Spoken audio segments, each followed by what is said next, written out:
শুরুতেই বাধা আসলে নাকি সেই জিনিসটা পরিপূর্ণ হয় না বা সম্পূর্ণ হয় না, যেমনটা আমাদের সাথেও হয়েছে। হ্যালো এভরিওয়ান, আসসালামু আলাইকুম। আমরা হঠাৎ করে প্ল্যান করি নৌকায় যাব, কারণ ওয়েদারটা অনেক সুন্দর ছিল। যার কারণে আমরা সবাই রেডি হয়ে আমাদের চরের ঘাটে দাঁড়িয়েছিলাম, নৌকার জন্য অপেক্ষায় ছিলাম। তো এর মধ্যে সাবা হুট করে যে পড়ে গেছে। যাই হোক, এটাও দোষ ছিল না, বাট আমাদের আসলে আমরা প্রথমেই বাধা পেয়ে যাই। যার কারণে আমাদের সাথে কি হয়েছে সেটা আমি পরে বলছি। এখানে তাহমিদকে আমি বলতেছিলাম, একটু তাহমিদ দাঁড়াও, আমি তোমাকে একটু ছবি তুলে দিই। কিন্তু ওর একটা অভ্যাস আছে, যেটা ক্যামেরা ধরলেই ও যেটা বলে হ্যালো গাইজ দেখেন এটা সেটা, মানে যেটা যে টপিকস থাকে। যেমন ও বলতেছিল এখানে যে দেখেন আমরা এখন নৌকায় যাব, ঘুরতে যাব, এরকম কিছু বলতেছিল। আর সবাই ওর সাথে মজা করতেছিল। ও বারবার বলতেছিল যে দেখেন গাইজ আমরা এখন নৌকায় ঘুরতে যাচ্ছি।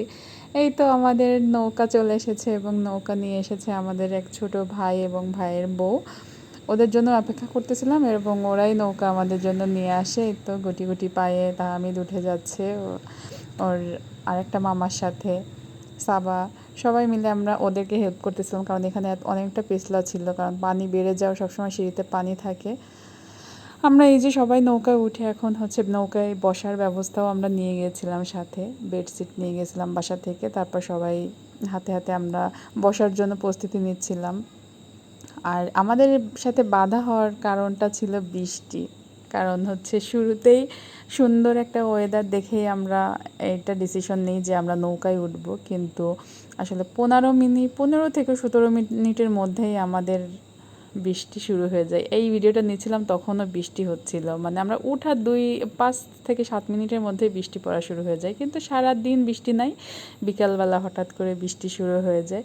আমরা অনেক আড্ডা দিচ্ছিলাম, অনেক মজা করতেছিলাম সবাই একসাথে হলে যেটা হয় আর কি। আর আমাদের ছোট ভাইটা অনেক ফানি, ও অনেক মজা করতেছিল। আর ও থাকাতে আমাদের অনেক হেল্প হয়, আমাদের বাচ্চাগুলোকে ও সামলায়। থ্যাঙ্কস তোমাকে।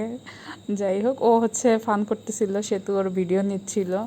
তো আমাদের 15 মিনিটের মধ্যে আমরা হচ্ছে থানার সামনে এসে দেখি যে বৃষ্টি অনেক জোরে পড়ে এবং বাচ্চাদের নিয়ে তো আর আগানো সম্ভব না। তারপর হচ্ছে আমরা একদম থানার সামনে উঠে পড়ি, থানার সামনে উঠে বসে পড়ি, নৌকা ছেড়ে দিই, কারণ বৃষ্টি থামার কোনো সম্ভাবনা ছিল না।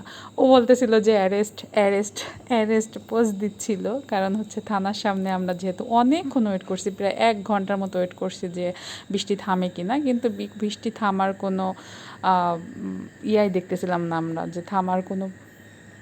তারপরেই তো আমরা নৌকায় উঠেছিলাম, যেসব খাবার টাবার নিয়ে আমরা থানার সামনে সেগুলো বসে বসে খাইছি। কী আর করবো আল্লাহ। তারপরে আর কি করব, আমরা তো আর থেমে থাকার মানুষ না। তারপরে আমরা একটা ইজি বাইক ভাড়া করে চলে যাই ব্রিজের নিচে, মানে হচ্ছে আমাদের চিত্রা নদীর রাসেল সেতু, সরি রাসেল ব্রিজ বলে হয়তো বা। ওই ব্রিজটা পার হয়ে আমরা ব্রিজের নিচে যাই, আমরা ফুচকা দুধ চা খেতে। অবশ্য ফুচকা খাইছিলাম না, কারণ আমরা অনেক কিছু ভারী কিছু খাইছিলাম। তো আমরা সবাই প্রেফার করে যে আমরা দুধ চা খাবো, এখানে দুধ চাটা অনেক মজা। তারপর আমরা বাচ্চারা আবদার করে পিৎজা খাবে, পাস্তা খাবে। তো তারপর আমরা চলে যাই পাজেলে।